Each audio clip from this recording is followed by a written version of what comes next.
Thank you for watching all my videos. As you have also seen, if we do not regularly exercise, the body will become obese with our unreasonable diet. Therefore, exercise along with a healthy diet is very good.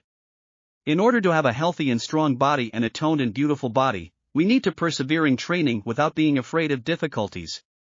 But the exercise at home needs to be properly done, or else we will have harmful side effects to the body. Please practice according to